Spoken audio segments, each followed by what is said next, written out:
Hello, lovely people. Welcome to the start of another reading vlog. This time I thought I would do a little Read the World reading vlog. This is a project that I've been doing for the last year. I have 3 books that I'm planning to read. Let me introduce you to them. Doobie doobie doobie doobie doobie doobie doobie doobie doobie doo. Doobie doobie doobie doobie doobie doobie doobie doobie Sophie Vlogs. First up is Nervous Conditions by Tsitsi Dangarembga. This is for Zimbabwe. I don't know a lot about this book. I just know that it's a bit of a coming of age. We follow this girl in this little community as she grows. I'm excited to discover more because that is very bare bones. I also have for Romania Women by Mihail Sebastian. This is translated by Philippa Cayley. My friend Matt recommended this to me. You may have watched Matt at MCS Books back in the day. He still makes great content, just not on YouTube. I know that this one follows a young man who has gone to the Alps on holiday and he has a relationship with, I think, 4 different women.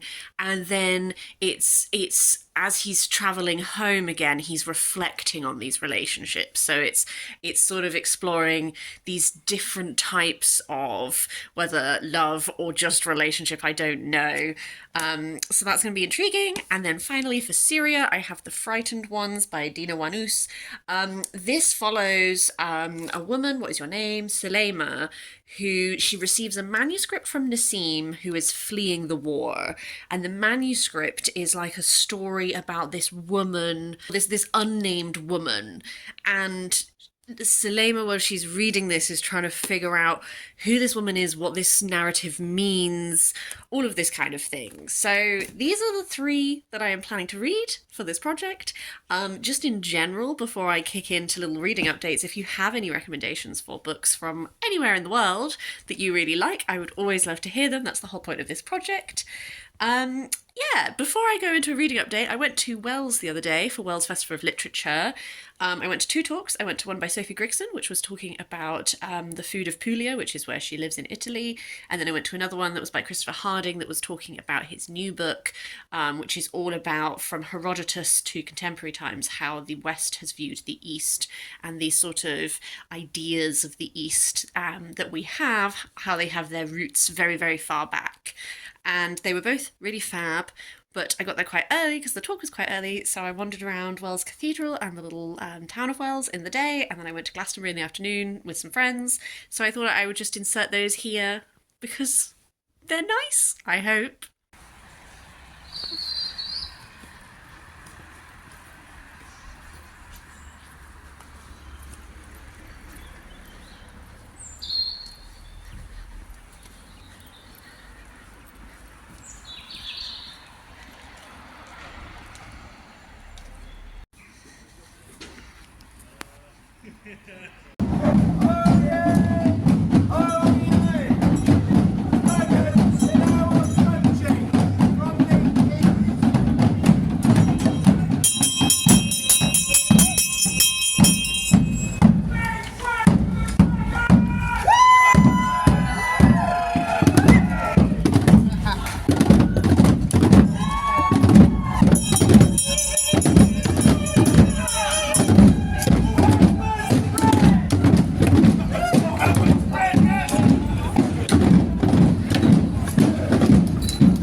I decided to start with Nervous Conditions by Tsitsi Dangarembga, and I am loving it so far. The first line of this book is so arresting. It literally opens with, "I was not sorry when my brother died, nor am I apologising for my callousness, as you may define it, my lack of feeling." That hooked me straight away. As I said, I didn't really know that much about this one. I knew that it was like a coming-of-age tale that is following this girl, but I didn't really know any of the plot. I'm only a couple of chapters in. I'm just at the very beginning of chapter 4, so this is a very early check-in, but because I'm liking it so much, I just wanted to capture like my immediate kind of enjoyment of it. We very much spend these these first few chapters unpacking why this narrator is not sad that her brother died. It follows her as she's growing up. She lives with her mum and her dad. She has this said older brother, and then she has some younger sisters, and you get to see why she feels this way. So much of these first 3 chapters have been telling you things without needing to fully like spell it out in detail. You just get to see the way that she is such a determined and intelligent and driven child, but because she is a girl, she gets to see her brother be handed things that she herself so wants. So they have an uncle who is has been very successful in the local community. He from a young age was taken in by this missionary school, and he has received these. He's gone to England to do some training and this kind of thing, and he's very much sort of like the patriarchal head of this much larger family, and he views his role as helping lift the rest of the family up and identifying which branches of the family are able to do that for themselves and which branches need his input. And so as part of that, he takes our narrator's brother under his wing, and this boy child gets to go to this mission school and learn English and have this like better quality of life, because one thing she talks about in her narration is it's not that the seeds weren't there with her brother before he went to this school, but after he on his return trips from this school, it has grown so much more. There was already like an entitlement that he had. There's a really a really powerful bit in one of these chapters which talks about how they don't have enough money to send her to school, so she spends time growing corn to then sell it to pay her school fees because she so wants to go to school. And then you find out that her brother has been stealing the corn and giving it to his friends, and there's that runs like continually throughout this like attitude of what is appropriate for boys, what is appropriate for girls. And this sense of injustice just builds in you, and I think it reads more powerfully because you're viewing it through the eyes of a child, and that childlike sort of, she has a few moments where she almost has to stop herself from following the thought train along, because there's a few moments where you see her beginning to really understand that the only reason that she is treated differently and that she is expected to behave differently and not want these things is because she is a girl and he is a boy. And there's a couple of moments where she literally says to herself that like, you know, like for self-preservation purposes, she has to stop that train of thought, because if she thinks it to completion, the anger and the rage that she already has will be so much more powerful. I kind of love the anger and rage that she has. Like, she fights her brother at one point, and then like she engages with in these like battles of like verbal sparring and all this kind of stuff. And what is interesting is you know, that first sentence tells you that he dies. Where I am at, he has died, and she is just about to almost reap the benefits of that, because when this boy child is not there, there is this void for who is going to help propel the family, and it kind of seems like it's going to be her. It was really interesting reading it because I have been so rooting for her and being on her side. I feel that injustice, and then when her brother dies and then everything seems to like suddenly seem like it might be going her way, there is like a tiny moment where it's like there's like almost like a brutality to her, to how much she does not how much she very much does view that as like her vindication, her moment of triumph, and you have to remind yourself like a child has died. I don't know, I'm finding the voice so strong and well defined, and I just feel like so early on I got this sense of this girl. I think this is part of, if it's definitely part of a series, I'm gonna say a trilogy. It's definitely more than one book, and currently I think this is going to be a trilogy that I explore more because I am really enjoying it. I'm intrigued to see where it's going to go. I'm imagining that life is not going to be as simple as just you take this boy child's place and everything is fine. I imagine that she is going to have continual struggles, and I think she's probably continually going to come up against this, that no matter how much success she's able to make, it was always going to come back to the fact that she is a girl, she's going to be a woman, there's going to be behaviour expected of her that she potentially is not going to want to do. I remembered two other things I wanted to say. I just wanted to say that I've been talking about this child narrator voice, which I do think is very effective, but I should say that the framing is actually the older woman looking back on her childhood. So I think that there is this interest, that you get these interesting moments where you are so immersed in this child perspective, but then you get these very reflective extra bits where, so what I'm finding really effective is that you have this, you're like really viewing it through this child perspective, but then you get these adult reflections. So just going to read you like a tiny clip as an example, but I was quite sure at the time that Namo knew as well as I did that the things he said were not reasonable, but in the years that have passed since then, I have met so many men who consider themselves responsible adults, and therefore ought to know better, who still subscribe to the fundamental principles of my brother's budding elitism, that to be fair to him I must conclude that he was sincere in his bigotry. But in those days I took a rosy view of male nature. After an episode like that, a grotesque and sad picture of my father and Namo in relation to Baba Makuru and my cousin would come to my mind. I wanted my father and Namo to stand up straight like Baba Makuru, but they always looked as though they were cringing. That picture was frightening. I suppose that they saw it too, and that it troubled them so much that they had to bully whoever they could to stay in the picture at all. So I really like that element of, I do feel this injustice and this really like childlike experience of realizing there are things outside of your control that will determine your whole life, and not wanting to think too much about that and fighting against it, paired with this much older and more mature, reflective tone that is looking back and is making these assessments. So I find the figure of Baba Makuru really interesting. That is the uncle who is very well off and very educated, and who is like looking after his family in this way. I'm wondering if our narrator is going to have almost like a disillusionment with this figure, because currently she views him as, this glorious head of the family who gives this opportunity, and she has been envious of her brother having the opportunity to be close to him in a way that she can't because she's a girl, and she's been given this opportunity. And I just wonder if she's about to come up against, like, hit a bit of a wall between because his family, his children have been raised over in England, they behave very differently to how all of their cousins do here. I think she's going to find that adjustment difficult. And I also think that maybe Baba Makuru won't be able to live up to the idea of himself. There's been a couple of moments in this where she's been brought to his attention and he always hesitates, and it's like he has to take a moment to remember her name, in a way that he doesn't do with Namo, her brother.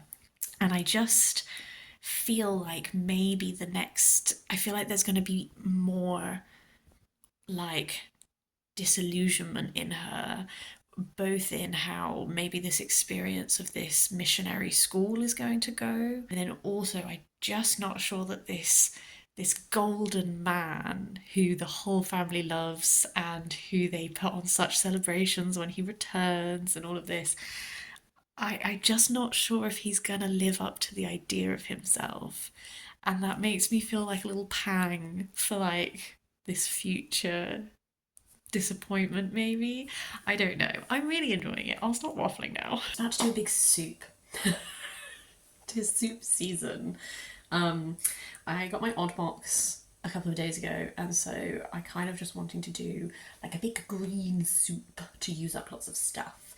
What I'm thinking is I'm very loosely adapting this minestrone recipe from Nigella's book Kitchen. Over the years it has evolved a bit. I sort of combined it with a HelloFresh one a while ago that was like an Italian veggie soup, and the sort of gist is lots of green veg. Usually I do red lentils, but I got stelle, so like little star pasta, so I thought I would make like an Italian pasta vegetable soup. I have shed loads of leeks. I have this really fab cavolo nero, leafy greens.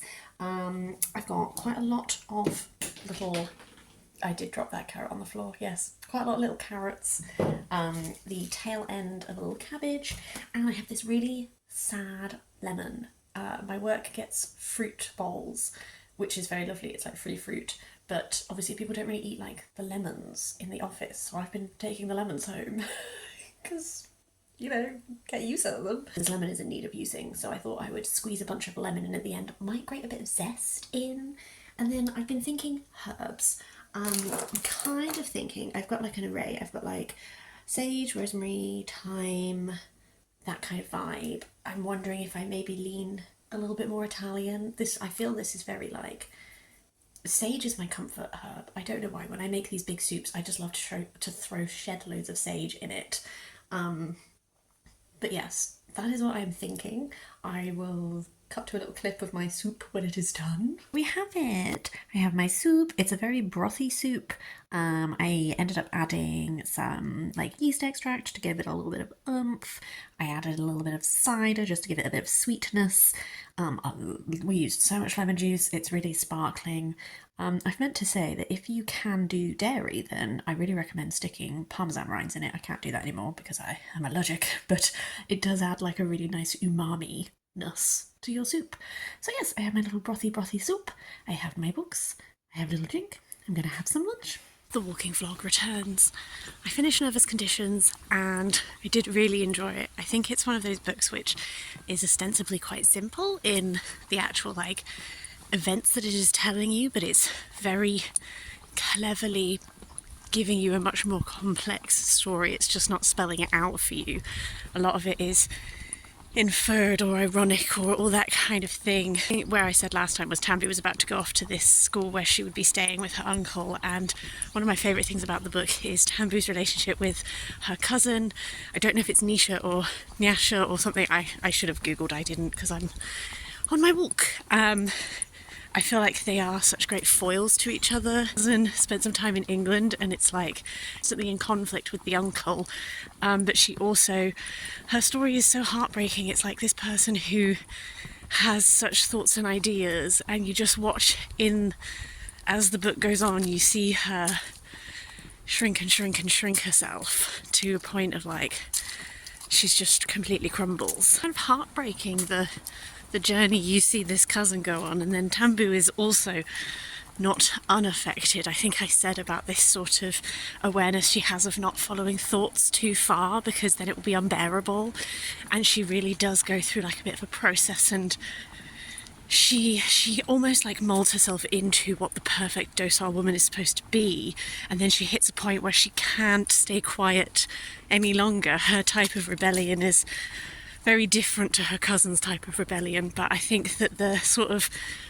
bond that they develop, I just found it so compelling to read about. And that's another sort of aspect of this book that I really liked, is there's this complexity with viewing people.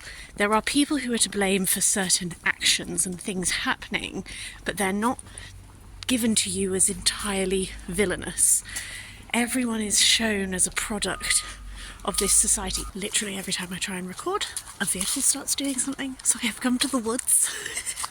Vlog outside, she said. It will be lovely and autumnal, she says. It acknowledges the way that people have done things badly, but it also acknowledges how they're part of like the society that they have been brought up in. Like there's a bit when Tambu's aunt is sort of begging Baba Makuru for this thing, and he grants it to her, and it's all like everyone's really happy, and then her cousin Nisha is just like, why, like this isn't a victory, and Aunt Lucia is just like doesn't understand the problem. She's like, he needed me to beg to be able to give it to me, I needed him to give it to me, everything is good. Like they're all products of how they've been brought up. It's just then when you have these people who are straddling different ways of upbringing, like the cousins who lived in England and are now changed, like Tambu herself, who is becoming increasingly educated and having opportunities that her family previously haven't had. It complicates their relationships, it complicates their futures, it opens them up to new ways of seeing, but it also lets them see the ways that they are restricted. There was quite a break between finishing the first one and writing the second one, I definitely want to get my hands on it. I definitely want to give it a read. I need to know what happens to Tambu. I need to know what happens to all these people. Just really enjoyed it. I thought it was so well written. It is not heavy-handed. I liked that it presumes that you have enough knowledge and capacity yourself to take what she's talking about and think it through further. It doesn't give you solid answers or solid statements on what is and is not right and who is and is not good and bad. It gives you all of the information for you to think about it and spool that out for yourself. And I like books that assume intelligence on the reader. I'd say that this book is exactly the type of book that I wanted to try and find when I started my Read the World project. I just wanted to, my aim is not to just read one book by every country and then draw a line and stop there. My aim was to get myself consciously seeking out authors that I might not stumble upon normally just because I'm not looking. Discover books that I find really exciting and then go off and explore those authors further and have a really fun time. Hello, sweet Mabel. Hi, you are so pretty. Just a pretty little kitty, aren't you? Oh, hello. Yes. Oh, you have little tiny claws and they are on my leg.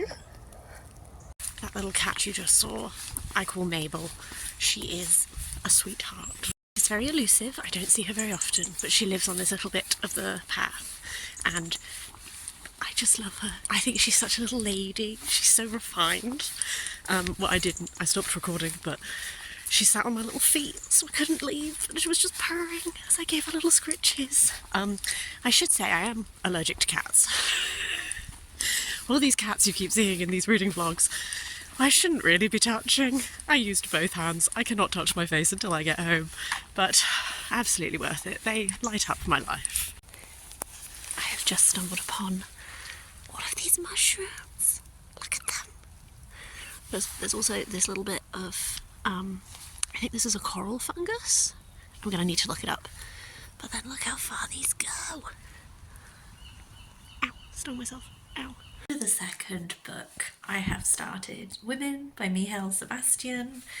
I now know that this is a set of 4 interconnected short stories. I have just finished the first one, which is all about Stefan, and Stefan is a 24-year-old Romanian man who has gone on holiday to this, I think it's the Alps, and he's staying in this place, and there are 3 different women that he somewhat gets involved with, some more successfully than others. I have enjoyed the first set. I know that all of the short stories are like interconnected. The next one is called Emile, so I don't know if we're following, or Emily. Can't remember. And I don't know if we're following different people each time with their different like love affairs. I'm not sure. Stefan very much, like, I got the 24-year-old aspect of him. He gives such 24-year-old energy in the way that he tries to interact with women. Like, he very much is pursuing these women and he sort of has an idea of himself. He also has like this idea of what these women are that gets challenged by the actual text. Like, one of the women that he tries to seduce is an older woman, and you can just tell that he doesn't know where his footing is with her, and that he tries to approach it in a certain way, and just because she is more experienced, she almost has like this upper hand. Like the way that like you get to see how he interprets each of these women, and all 3 women in this story are quite different to each other, and the relationship he has with them varies. But I quite liked that sort of, in contrast to some of them he's very experienced, in contrast to others he is deeply inexperienced. I feel like it really summed up that kind of like in between age really well. Knowing the way that it's written, I feel like it's got quite a, not quite a stream of consciousness, but all of the speech is it's different lines but with like a dash rather than speech marks, and there is very much this like reflective, it's like a lazy hazy kind of summer message I really like from the first chapter, where it's talking about it goes, there's an immense silence. No, that's not true, that's an expression from books. There's an immense racket going on, an immense animal hubbub, crickets chirping, frantic grasshoppers, and the clink of the carapaces of beetles as they collide in midair and plummet earthward like balls of lead. In all of this, the sound of Stefan Valery's own breathing is one more detail, one more little expression of life, no more trivial or essential than a squirrel leaping or that grasshopper perched on the toe of his boot, believing it to be a stone. It's good to be here, an animal, a creature, a nobody, sleeping and breathing on a 2-metre patch of grass under a common sun. If it felt like thinking, how would a cricket think about eternity? And if that eternity had the savour of this afternoon? Below, on the guesthouse terrace, chairs and shawls and white dresses can be seen, and beyond the idyllic, clear blue lake, a postcard. So yeah, this I have suddenly twigged that the chapters are not named after perspective characters, but are named after the women that he is involved with. So the next chapter will be about him being involved with a different woman, interconnected short story, sorry. That makes way more sense.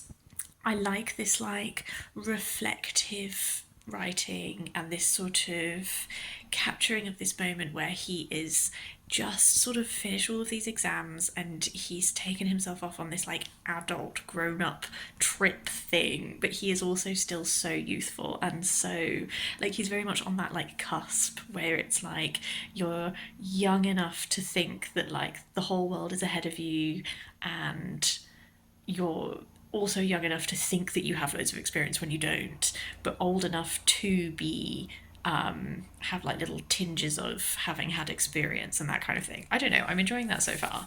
I am not sure at this point if it's going to be one that super duper stays with me. I don't know. I think if it just is vignettes of these relationships with women, I'm not sure how much it's going to affect me, but I am enjoying reading it. Look at this. Can you see it? Look at that big boy.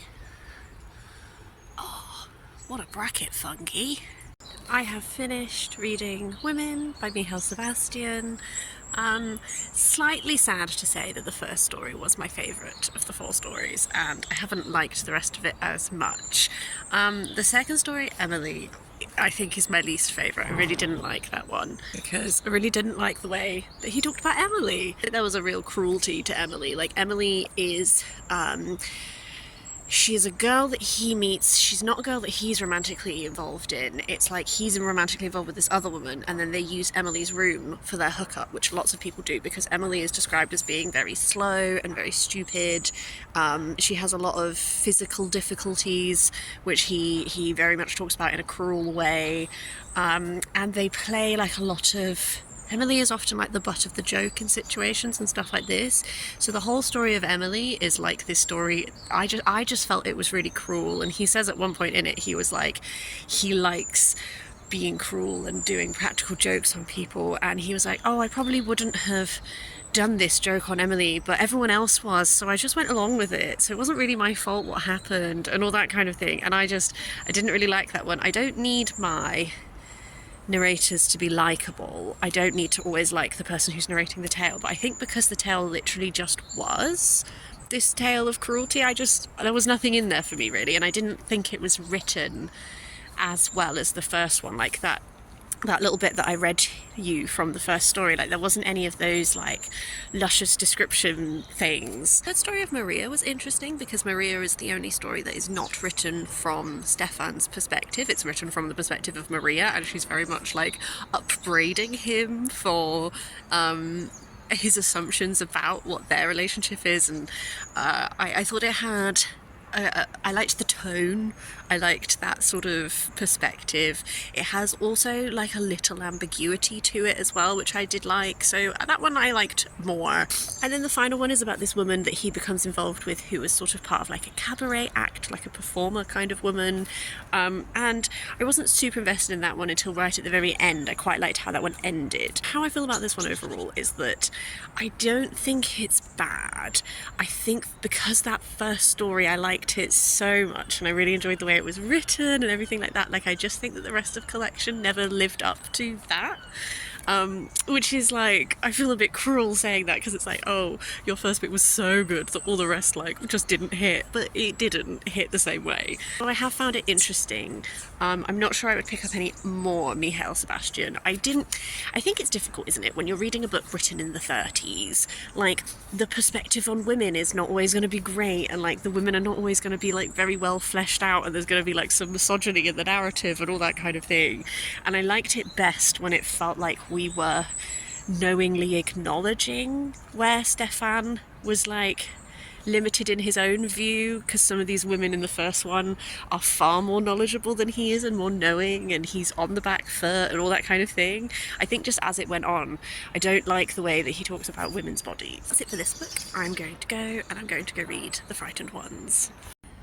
This is probably the worst quality video. I don't know if you can see, but that's a little J on that tree. See the beautiful plumage? Oh, what a treat. Oh, he's off.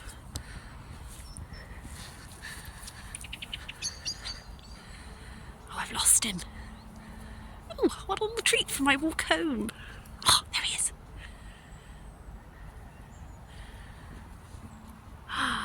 Look at him go. I'm definitely not capturing this well, but there are two J's. They're a little couple. They're in this tree. This is so exciting. Hello, hello. This reading update comes to you. I was going to say that I'm in gremlin mode because I am feeling harried, and then I realised that's such a dramatic way of putting it. I'm tired. I'm tired is what I'm saying. I'm having one of those days where everyone wants everything immediately, and I'm very tired. So, before I dive into a reading update, I will just say that I have been indulging in some fancy snacks to make me feel better, and I am obsessed with Forest Feast. They are cherries dipped in 60% dark chocolate, and they are incredible. If you, like me, cannot have milk-based chocolate, first of all, my deep apologies, I weep with you, but would recommend. They are delicious. It's like almost like a sour cherry inside. It's delicious. Now, onto the book. I've started reading The Frightened Ones. I am, how many pages in? 78 pages in. This is, so our first perspective is Ceallaigh, she's a young woman who is experiencing a lot of mental health difficulties. She feels an enormous amount of anxiety, enormous amount of fear. The first section from her point of view talks a lot about she's going to see this psychiatrist called Khalid, and it talks a lot about this fear, the way that it manifests, the way that it affects the things that she likes and she doesn't like. She likes things, she's afraid of things that are whole. She likes things where she likes people where you can see the bones of them. She feels a great connection with things that are not fully whole. And as a result, she catches the eye of this guy called Nassim, who is also a client of the same psychiatrist. And one day he invites her to go get coffee. They get coffee together, and the second narrative perspective is that he is a writer. He has 4 books published, and then she receives from him like this unfinished manuscript. So the second perspective is this manuscript of his. And where I'm at, we started with her perspective. We've had a big chunk of the manuscript, and now we've gone back to her perspective. I have to say, I'm very much preferring Ceallaigh's perspective. I find the writing more engaging. I find the writing just quality better.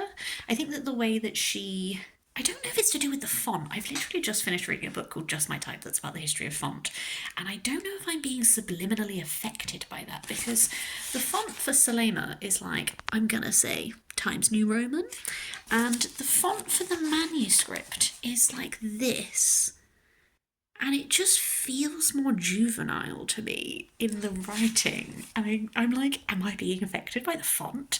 I find how Ceallaigh writes about her feelings and her emotions comes across a lot more. There's a complexity there. There's like, I can feel the root of her trauma, and she's sort of talking around it, but I get quite a strong sense of her. What I'm lacking so far is a strong sense of Nassim, because this first coffee they go for, they actually barely talk. I really don't have a sense of who he is at all.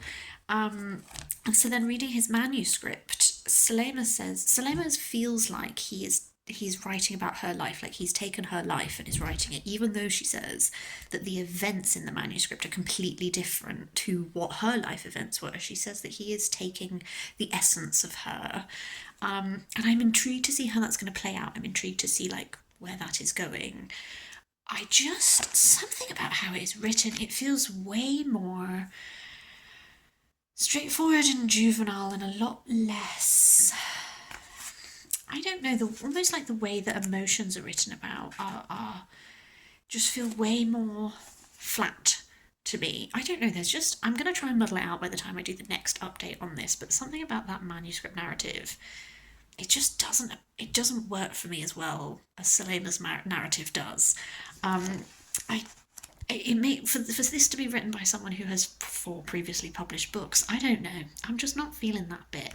I will be interested to see how it develops, and I want to get more of a sense of Nassim. I just feel like I know from the blurb that he has fled the war and has left her behind and has left her this manuscript and all of this kind of thing, but I have literally no sense of him whatsoever. Like, he's just a void to me. So I hope that comes through more strongly in the rest of the book. We were getting on so well until those dogs arrived. Do you want... Oh yeah, you do want farce. Oh, we don't have a name for you. Gonna have to think of a name for you. Precious little cat friend. You are so cute.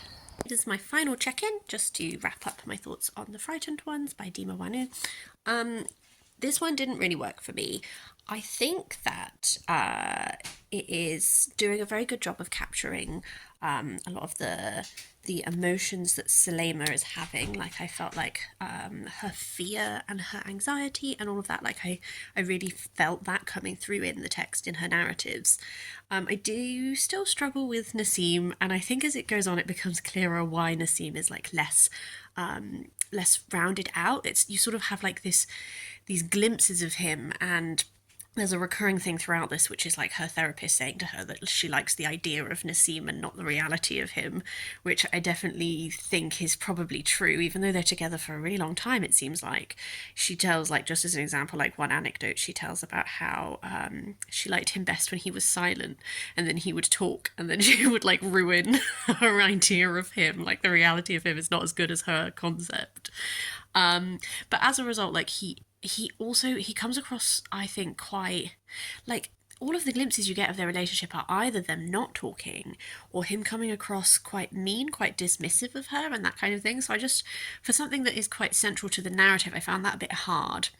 And then, as I said, this manuscript that he wrote, I didn't find it as well written as Ceallaigh's perspective, and I guess that is a compliment in that both perspectives are distinct from each other, even though they are exploring very similar like themes and topics, because there is this question of, is the woman in this narrative Ceallaigh? Is it another person who is like a foil to her, that kind of thing.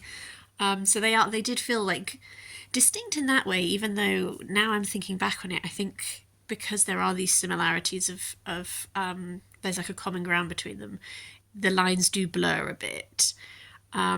There were some interesting like discussions in that narrative. I think the one that has stayed with me the most is the way that perspective person talks about unintentionally leaving Syria. Like, she never intended to completely never come back, but she's just, now it's been years and she's not returned, and all that, like that whole sort of like displacement aspect, I think is the thing that remains with me most strongly from that narrative.